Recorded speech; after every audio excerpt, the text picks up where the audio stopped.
بسم اللہ الرحمن الرحیم۔ محترم ناظرین، السلام علیکم ورحمۃ اللہ وبرکاتہ۔ نہایت رنج و غم کے ساتھ آپ کو یہ اطلاع دی جا رہی ہے کہ عظیم المرتبت عالم دین، مفسر قرآن، محدث وقت، شیخ الحدیث حضرت مولانا فضل الرحمن دھرمکوٹی آف خانقاہ شریف بہاولپور آج اس دار فانی سے دار بقا کی طرف انتقال فرما گئے ہیں۔ انا للہ و انا الیہ راجعون۔ ان للہ ما اخذ ولہ ما اعطی وکل شیء عندہ باجل مسمی۔ یہ صدمہ صرف ایک گھرانے، ایک خاندان یا ایک علاقے کا نہیں بلکہ پوری علمی و روحانی جہان کے لیے ناقابل تلافی نقصان ہے۔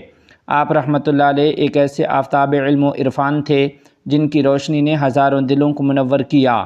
ان کی ذات شریعت و طریقت کا حسین امتزاج تھی۔ وہ فہم قرآن و حدیث میں گہرے بصیرت رکھنے والے، علوم دینیہ کے بے مثال معلم، زہد و تقویٰ کے پیکر، اخلاق و حلم کے بحر بیکراں اور رشد و ہدایت کے مینار نور تھے۔ مولانا فضل الرحمن دھرمکوٹی رحمۃ اللہ علیہ کی زندگی قرآن و سنت کی ترویج اور اصلاح امت کے لیے وقف رہی۔ ان کے وجود سے خانقاہی نظام میں ایک نئی روح پیدا ہوئی۔ ان کی مجلس علم و حکمت کا گہوارہ ہوتی تھی، جہاں قال اللہ اور قال الرسول صلی اللہ علیہ وسلم کی صدائیں گونجتی رہیں۔ ان کے ہاتھوں بے شمار تشنگانے علم و معرفت سیراب ہوئے، ہزاروں قلوب کو طہارت و روشنی نصیب ہوئی اور لاتعداد روحیں ہدایت و تقویٰ کی راہ پر گامزن ہوئیں۔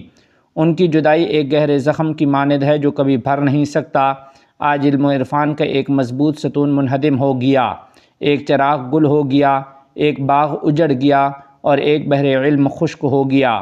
اہل علم، عقیدت مندوں اور ان کے شاگردوں کے لیے یہ ایسا صدمہ ہے جو اشکوں سے بھی کم نہیں ہوگا۔ ہماری دعا ہے کہ اللہ رب العزت اپنے اس برگزیدہ بندے کی مغفرت فرمائے، ان کے درجات بلند کرے، انہیں جنت الفردوس میں اعلیٰ مقام عطا فرمائے اور ان کے خانوادے، متوسلین، شاگردوں اور محبین کو صبر جمیل عطا فرمائے۔ حضرت مولانا فضل الرحمن دھرمکوٹی رحمۃ اللہ علیہ کا نماز جنازہ انشاءاللہ 4 اپریل صبح 8 بجے گورنمنٹ بوائز ہائی اسکول گوہر شاہ روڈ، خانقاہ شریف میں ادا کیا جائے گا۔